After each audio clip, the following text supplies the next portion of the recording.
Good morning, everyone. Great to have you here. We're going to begin in about 60 seconds, so I invite you, if you haven't already, to get your coffee or something else to drink and take a seat. We'll begin shortly.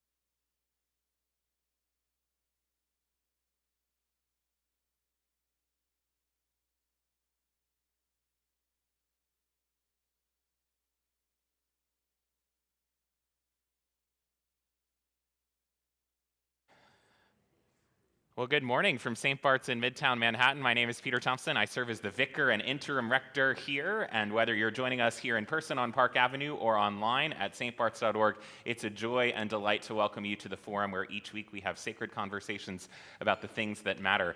And this morning, I'm really excited to welcome Nikkya Hargrove. She is the author of the memoir, the recent memoir, Mama, a queer black woman's story of a family lost and found. And she's joined here at St. Bart's this morning by some members of her family. Jonathan, her son, Nikkya is joined by her wife, the Reverend Danushka De Silva, and their son, Jonathan, is a camp counselor. He plays a key role in the book, which we'll discuss, but he is not here today. But their daughters, Avia and Lara, are here today, and we're excited to have all of them with us at St. Bart's. And as we begin, I want to note that there are several St. Bart's connections to the De Silva Hargrove family. The Reverend Canon Andrew Mullins hired Danushka to work for Church of the Epiphany when he was rector there, before you were ordained, Danushka. And then his successor, Jennifer Reddall, who's now Bishop Jennifer Reddall and a friend of St. Bart's, officiated their marriage. Mm-hmm. And then I was their priest in Norwalk, Connecticut. So several St. Bart's connections. So I've known the whole family. I've known Avia and Lara since they were born. And actually, I brought with me this photo from my office, which is the first baptisms I ever did as a priest were Avia and Lara.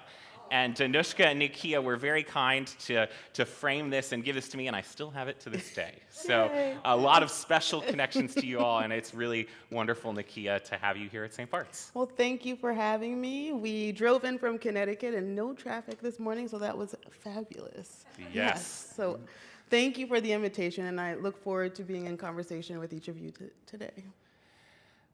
So I have several questions for you, but before we get into that, why don't you tell us a little bit about the book? And I think you're going to read a portion. I'm going to read a portion, I am. So the book was something that was in the making since 2005. So way back when I submitted my senior thesis at Bard College. And so the book is really a result of that. I wrote about the effects of incarceration on the family system.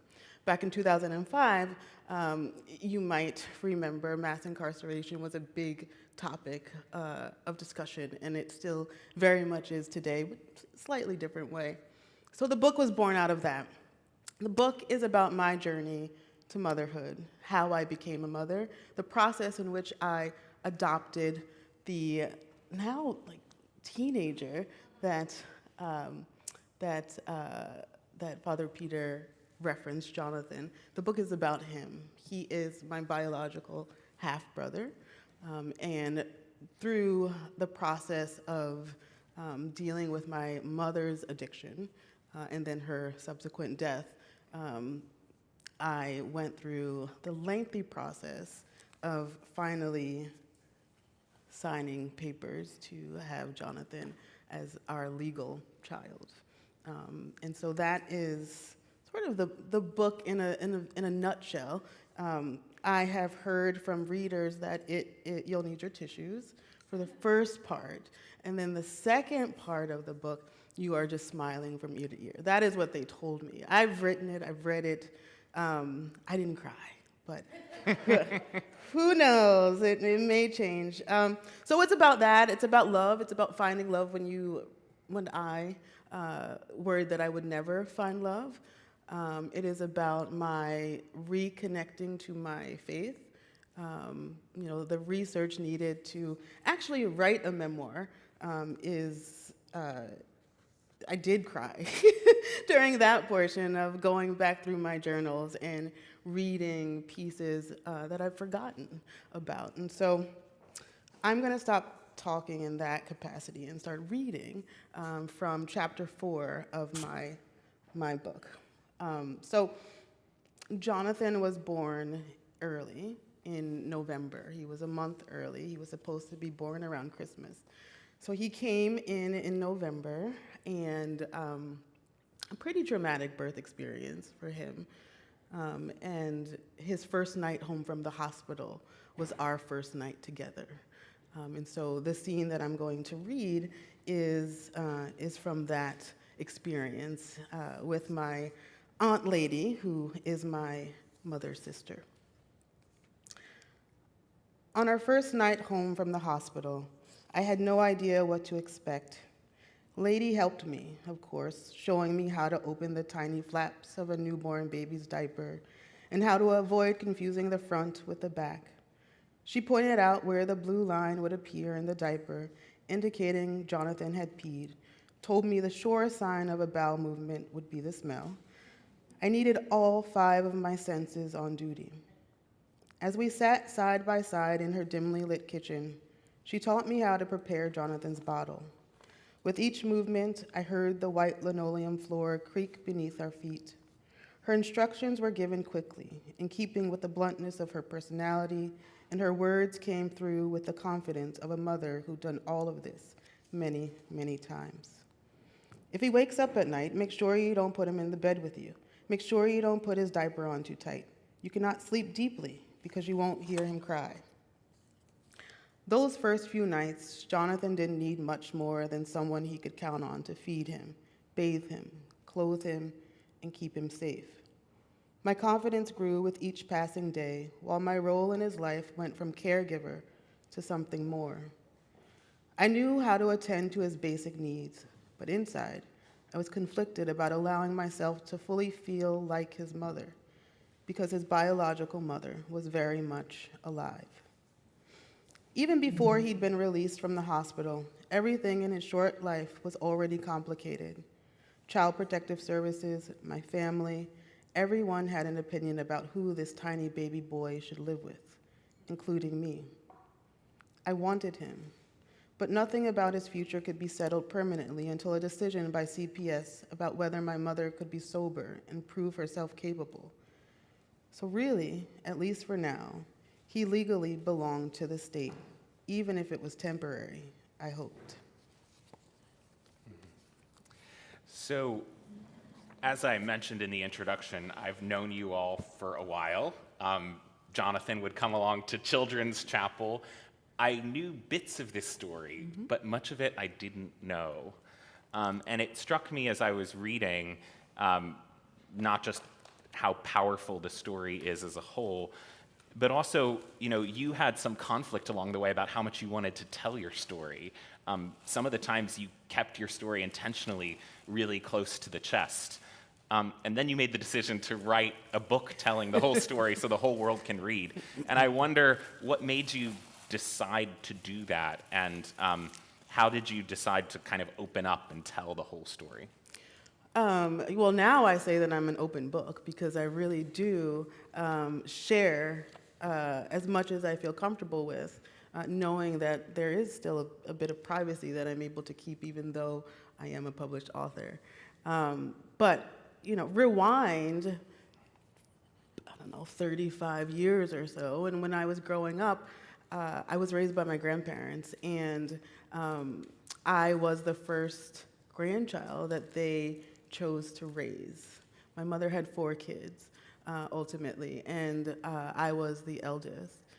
And I didn't know about my mother's addiction until I was around 11 or 10 or 11 years old. And when I found out that my mother was addicted to drugs, there was such shame around that. And my grandparents were ashamed of the fact that their daughter was addicted to something. And they didn't want me to share that with anybody. And so I held on to that secret until I got to college. And it was at college where I felt very safe, and I felt like I was beginning to understand, like most, late teenagers are, 18, 19-year-olds, beginning to understand myself. And I knew I didn't want to live a life of secrecy. And I chose to tell one close friend in college about my mother.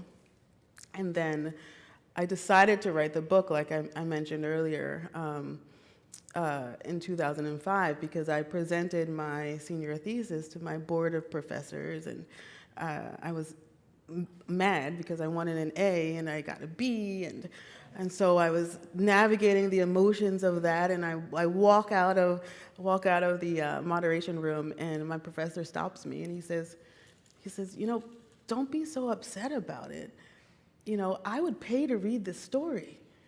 And so that stuck with me, and I was like, well, he would pay to read it. He's a published author. I should really explore this. And I got a B because it read like a manuscript and not a researched, document that will go in their library. So I got over that, and I decided to jump like head first into writing, and that's what I've been working on. The title is Mama, which has kind of a double meaning because Jonathan calls you Mama, but your biological mother also called you Mama. And you were her child, but in a way, a kind of parent to her as well. And I'm wondering if you can talk about why this title and what that term means to you. Yeah. So take it a step further, just a little bit. My grandmother would not allow me to call her mom. And I struggled with that for a long, long time. And I was like, why not? Why can't I call you mom? And she said, because you have one. And I didn't really get it, because in my mind, I didn't have a mom. She wasn't physically there with me. She wasn't, going to school events with me. She wasn't showing up at my soccer games or teaching me how to drive. And so in my mind, my grandmother was my mother.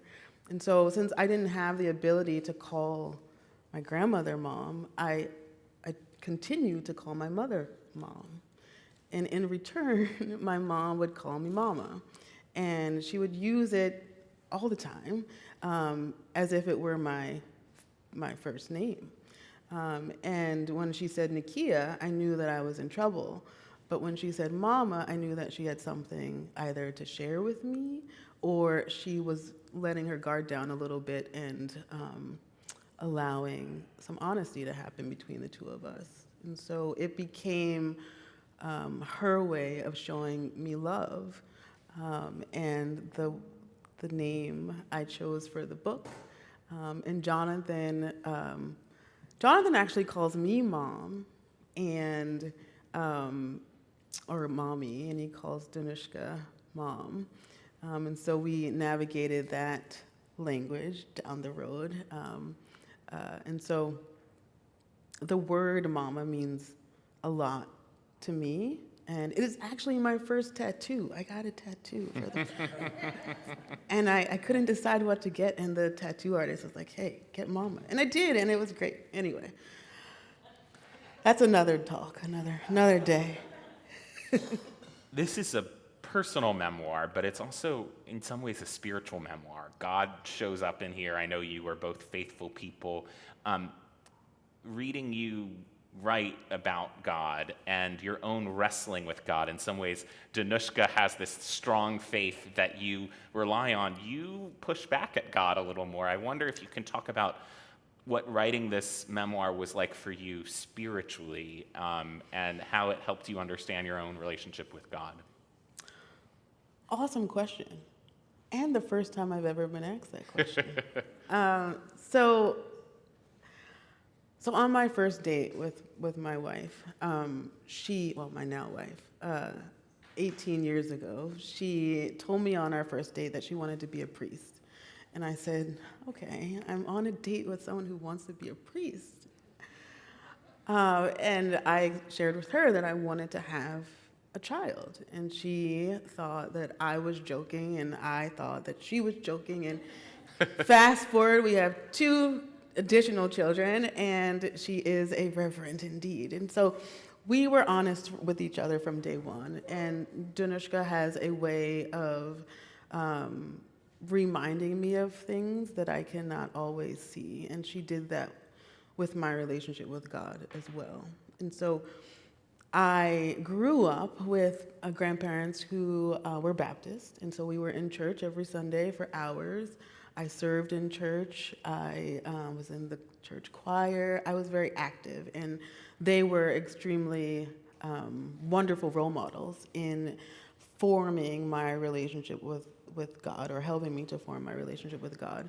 And then as I learned about our family dynamic, as I learned about my mother's addiction, I became angry with God because it was his fault that she was not there with me. And it was his fault that she left me and my siblings to be mothered by somebody else. And so I did not continue to go to church when I went to college. And I was okay with that for those 4 years. And I continued to pray, and I continued to journal.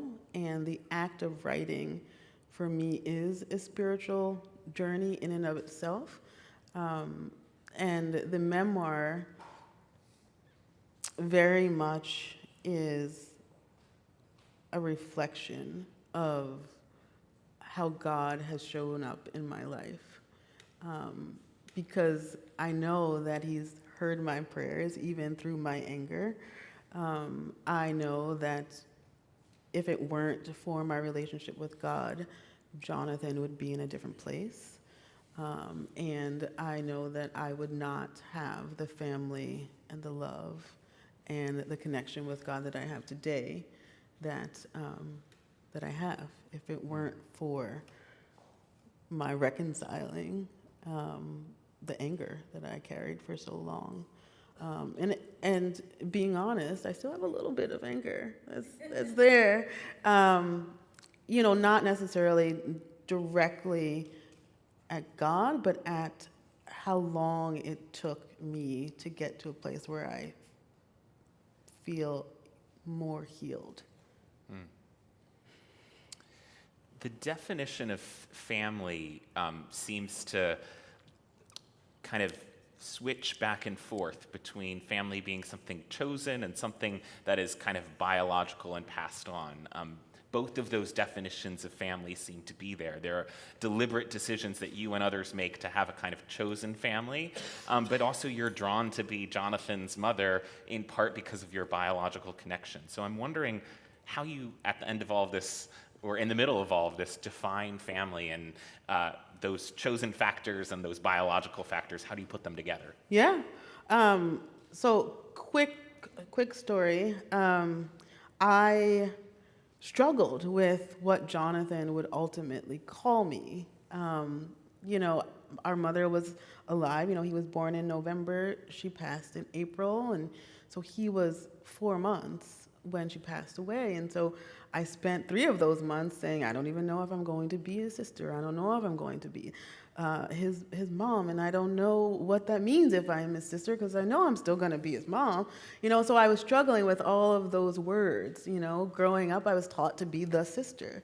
This is not how I envisioned having my first child. But here I am. And deciding to have him use the word mom came by way of a conversation I had with my paternal aunt. And that seed was planted by her. And so I, in my heart, have always known that Jonathan really would be my son. it took my mind a little bit of time to catch up because I tried to think of it in a more rational way because we're taught that biology defines our relationships, right? It defines family. And the very act of wanting to be his mother defied that because biologically I am not his mother. But in every other way, I am. And Danushka and I struggled with whether or not he would call her mom and or some other name. And we had long conversations about what that could be. And I think as a queer person, we often choose our families anyway, because sadly, so often our biological families turn us away. And so I've had experience, choosing my circle. And for me, biology doesn't mean anything. Sure, I need to know my biological history when I go to the doctor and I fill out all the paperwork. I need to know about it for my kids and myself. But at the end of the day, for me, it's who is showing up for me. God does first, and then who comes after that. What was Jonathan's consciousness of your biological relationship and how that might have differed from what other people assumed, and how did that change over time? There's no hiding that this is a complicated story. There's a complicated relationship that predated his birth. And I honestly, this might be a shock to my wife, but I had no idea how I was gonna explain this to Jonathan. And I said, I'll just deal with it when it comes. When he starts asking questions, I'll answer those questions. And I did not put enough thought into how I would explain it to him. And I was like, you know what, I'll just wing it. And then Danushka tells me one day, I think we were driving someplace, and she's like, yeah, I told Jonathan about Angel Mommy. And I was like, well, who's Angel Mommy? And he went to her and he asked her questions. And she explained to him that he has two moms, one who's in heaven and who was able to bring him into the world, and one he was born in her heart. And that is me. And then he has another mom who does all the things that I can't do. So he is lucky in the sense of that, he has three moms. And Jonathan tends to go to Danushka to ask all questions. He comes to me when he needs his bank account refilled. So the book is a story about love in many dimensions, but it is a story about romantic love too. Mm-hmm. It's the story, actually, at the beginning of the book, you're in a relationship, you get engaged, it doesn't work out.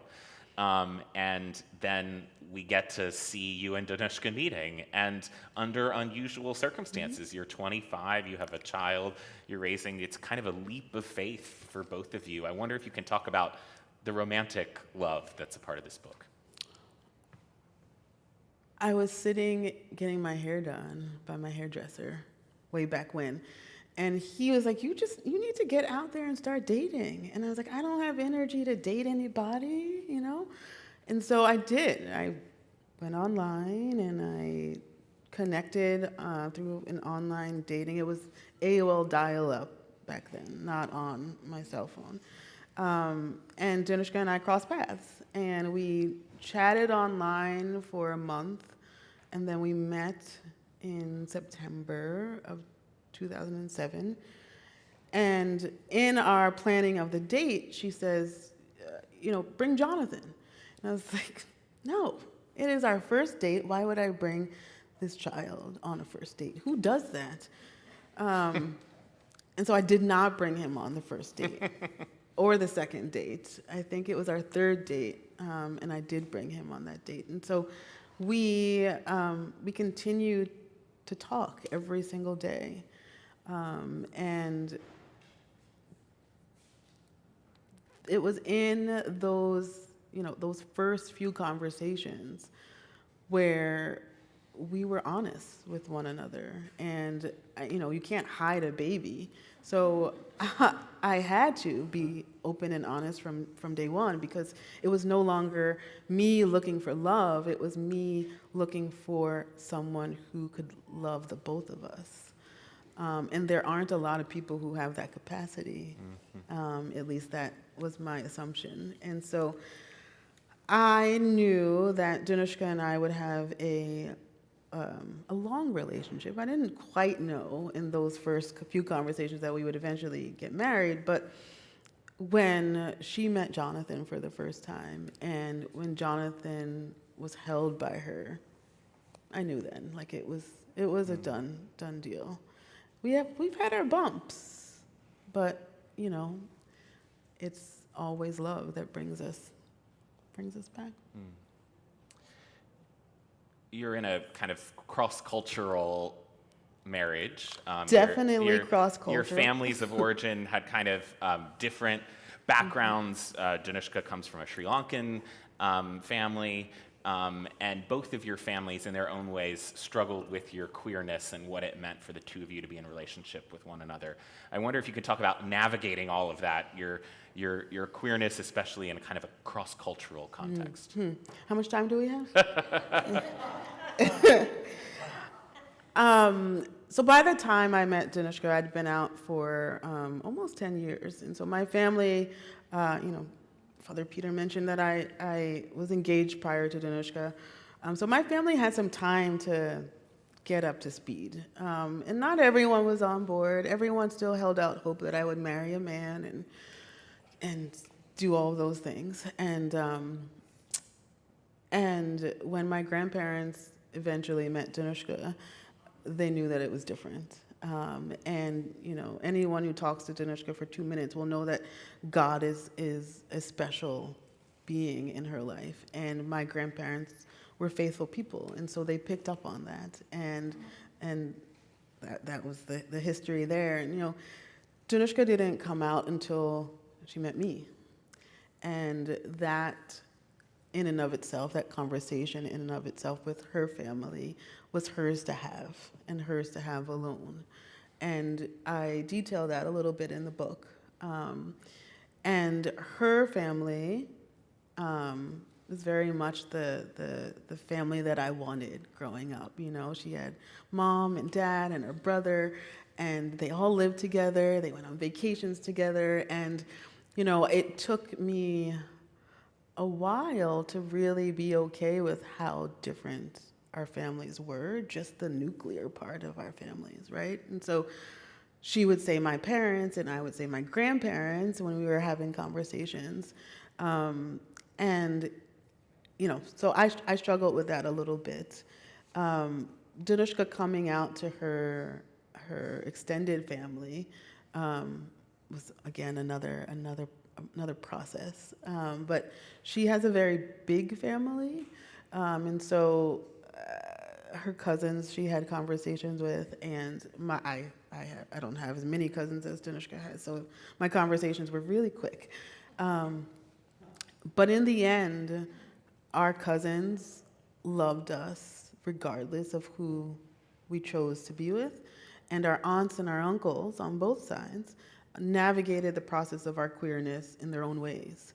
And because we were a family of 3, we knew that we would always be the ones educating our families about a same-sex couple, same-sex family. And so when we go to family events, even to this day, there are times that we have to remind people, of our family makeup. And I wouldn't say defend our family, but just remind the older generation about what it means to be family and how we define family, and that love and God are the 2 parts for us that make up family. I think that I think when I go to Danushka's family events, it's less about our family of 5 and more about, are y'all going to eat? Because there is a ton of food and you need to come and eat, right? And so and then when she goes to my family, it's more of crazy laughter and poking fun at and cousin time than it is about the other stuff. So we've come a long way. I think we've come a long way in how our families see us. And I will say that God has had a lot to do with that. You came into this marriage with a child, and then you and Danushka made the decision to have 2 daughters who are here today. Can you tell me what that was like? You knew what it was like to be mama in a way already, to make the decision to bring 2 more kids into this world. Yeah, so I was given instructions on our drive-in that I was not allowed to talk about them. Our daughters are now 10, and they are a delight. I mentioned earlier that I wanted to have 1 more child, and in the process of taking on the responsibility of Jonathan, I really felt robbed of the ability to have what my dream of motherhood play out in reality, because I was already mothering. And so I very much meant that I wanted to have 1 more kid. And so we went through the process of finding a fertility clinic, finding a donor, finding all necessary tools that we needed to expand our family. And I think Danushka was still in shock that that we had gotten to the point of finding a clinic, finding a donor, and going through the process, which was pretty lengthy and pretty taxing on my body. And we tried 1 round of IVF and it didn't work. And I was devastated. I was like, okay, I have 3 shots and I've blown 1, and now I don't know what's going to happen. And so we tried again, and we went in for the first ultrasound, and the doctor was looking, and he's like, oh, yay, there's the heartbeat. And then he got quiet, and he looked some more, and Danushka was like, is everything okay? And he's like, yep, just give me a minute. He's like, there it is. And she's like, what? It's like the second heartbeat. She's like, no, that's the first heartbeat. And so they went around and around, and she's like, 2? And he's like, yeah, there are 2. And here we are, 10 years later, we have 2 healthy children. And that's it. We're not having any more. We have 2 puppies now, though. Yeah. But yeah, I feel like my prayers have certainly been answered. Not on my time, for sure, but on God's time. So we have a few minutes for your questions. If you're here in the room, there are question cards on your tables. You can fill that out, and Stephanie Terrell will come around and collect them and bring them up to me. If you're joining us online, you can type your questions into the live chat on YouTube, the comments on Facebook, or email me, pthompson@stbarts.org. And I will say, any question you have brewing, feel free to ask. If I don't feel comfortable answering, I'll say that, but ask, for sure.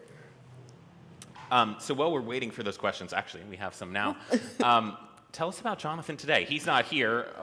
The other members of your family are here. I think I saw a video of him a year or 2 ago, and he's quite the musician. Oh, he is? Blossomed into quite the musician. Just tell us about how Jonathan's doing, and what does he think of the book? Yes, Jonathan graduated from high school a year and a half ago, and he is now in a conservatory here in Manhattan, and he is studying to be a musical theater actor. And he has a beautiful voice, and he can pick up a tune very easily.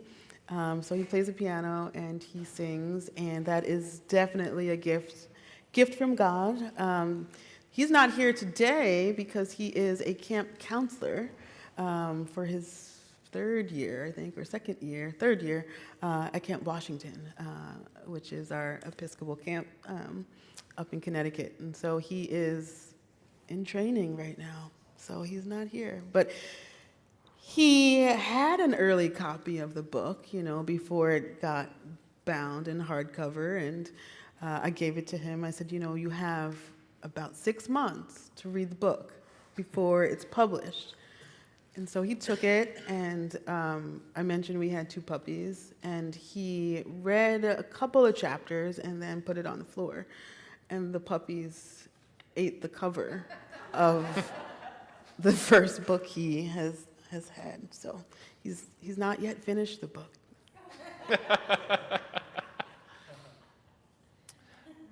So there's a question about the role of fathers, and if you can talk about your own father and Jonathan's father.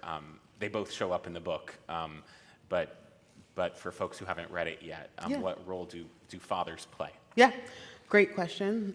So Jonathan's father is very much in the book, and so I won't give any spoilers there.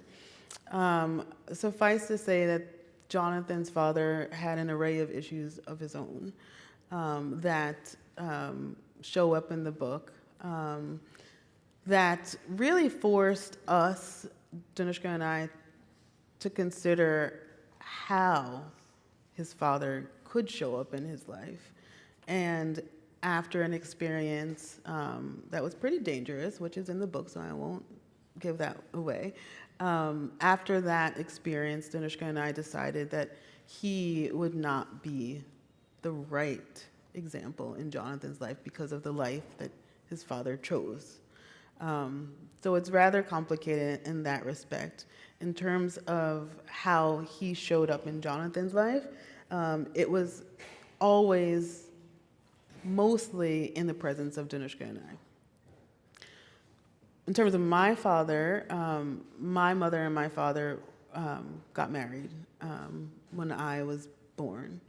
And my father went off into the military when I was 3, and my mother spiraled in her addiction.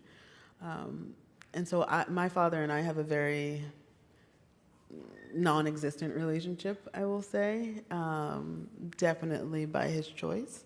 And so that's the biological part of it. Outside of that, my grandfather was the person who raised me, and very much the person who I consider to be my father. I think I hope this doesn't spoil too much, but there is this moment at your wedding where you see your biological father there. Can you talk about that moment? Sure, yeah. So leading up to our wedding, we were planning the program, and I get we decided not to have our parents directly involved in our ceremony. And so Jonathan walked us down the aisle, and my grandmother called me like a week or so before the wedding, and she's like, Poppy is very upset that he's not included in the wedding. And I was like, but none of our parents are included in the wedding. And so Danushka and I chatted, and we decided that my grandfather would be the person giving out Eucharist during our wedding. And I had no fear about assigning him that role because he was my dad. And I invited my father to our wedding, I think more out of what I felt to be an obligation than a want. And my father came into the dressing room when I was getting prepared to walk down the aisle and gave me a hug and gave me his blessings. And he went out and he took his seat and he watched us walk down the aisle together. And so he showed up for that. And that was really the last big thing in my life that he's shown up for. There are several questions about kind of the ethics of memoir writing. Someone says that they're writing a memoir themselves and they're curious about this.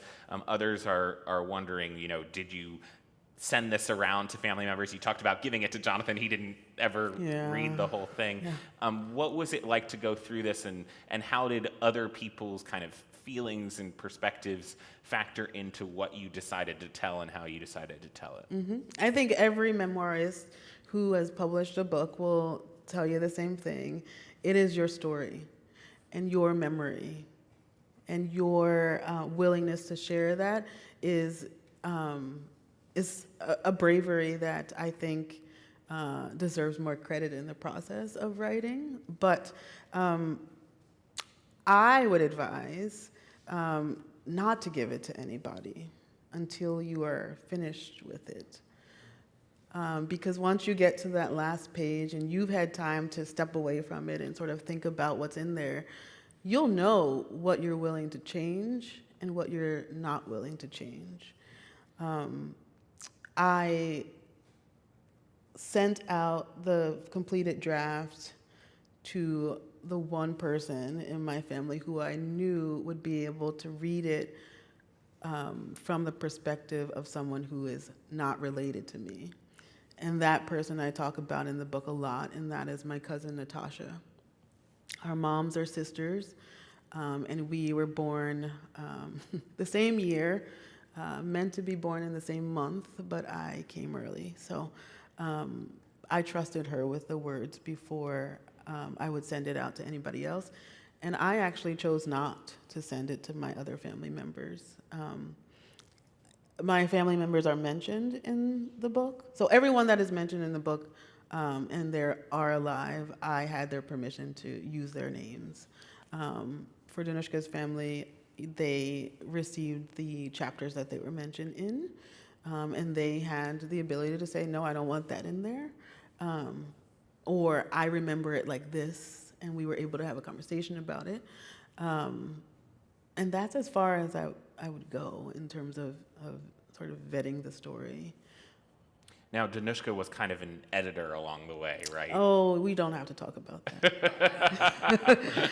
Yeah, Danushka would read and give me her feedback and, throw pages away. And, that's the other thing I would say, don't be committed to every single page.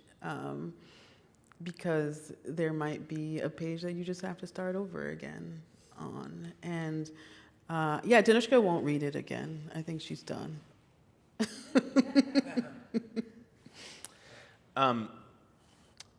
CPS had a role in your story, certainly around Jonathan. I wonder if you can reflect a little on, you're a 25-year-old mother, the role of the kind of social support network and how the bureaucracy helped or got in the way or both. I don't think bureaucracy ever helps anything, for sure. I didn't know what I was getting into. I'd never walked into Department of Social Services for myself. I've never needed to walk into family court for myself. And that was really, really, really hard. I have never felt so violated having CPS come into my home and assume that I am an unfit person, because, I know who I am. And I think when we talk about CPS, they have an idea of the person that they're going to see, because on paper, the family looks one way. Same thing with family court, and same thing with the Department of Social Services. I think there are these preconceived notions of who people are before you step in front of them. Even my mother, her on paper, she's a very different person than she appears in front of you. You see images of people with addiction on TV, or you see people who abuse their children on TV. And when that person gets in front of you, the two don't necessarily come together. And so I sort of defied what the stereotypical person looks like. I don't know if I answered that question completely, but if there's a follow-up afterwards, I'll be happy to go into more detail. Someone wonders, you talked about your grandparents were involved in church, being involved in the Baptist church, and there seemed to be some positive associations with church for you. Was there also homophobia in that environment? And how did you detangle, if so, that connection between homophobia and Christianity? I call myself lucky in that I didn't come out until I was in middle school. Or I didn't come out until I was in high school, but I knew that I was gay in middle school. And I didn't experience homophobia in the Baptist church because I wasn't out in the Baptist church. I experienced homophobia when I came out to my grandparents, who very much took the Bible literally. And an aunt of mine told me that I was going to go to hell. And today, when we go back for different things to the Baptist church, we still are a family, and our children still call us by our names. And so when there are questions, or if there are questions that arise, or stares that we get, or looks that we get, we as parents have something to say because we have experienced it before, right? And so I do count myself pretty lucky to not have felt unsafe anywhere in the Baptist church. So we're coming to the end of our time. I'll fit 2 more questions in. Throughout the book, you talk about the importance and value of an education. Mm-hmm. And I'm wondering if you can speak a little bit about that and your passion for education. School was always a place where I excelled in, and I like Post-its and pens and all the gadgets that go along with being a student. I knew that my education was something that I could achieve on my own, obviously with the help of teachers and professors along the way. But my grandparents also reminded me that it's something that no one could ever take away from me. And as long as I continue to put in that effort and go that extra mile and always dream that something better was on the horizon, I could do that with an education. And so Danushka and I both instill that in our kids, that their job is to be a good student right now. Because they can pay bills later. But right now, education is where they should be focusing their time. And sometimes I still think about going back to school. I don't think I can fit anything else on my plate, but sometimes I do. And there's just a safety net in it for me. So yeah, maybe we'll end there. This was a multi-year process to write this book. Mm-hmm. You now own a bookstore of your own. What's next for you as in terms of your family, in terms of you as a writer, in terms of you as a bookstore owner? Tell us about what's on your horizon. Oh, on my horizon. Well, I have been explicitly told by the 2 main characters in this book that I cannot start a new business or do anything new because of the bookstore. So the bookstore will be celebrating its 1-year anniversary on September 7th. And so, thank you. So I am a first-time business owner, and it is hard. It's almost as hard as raising a teenager.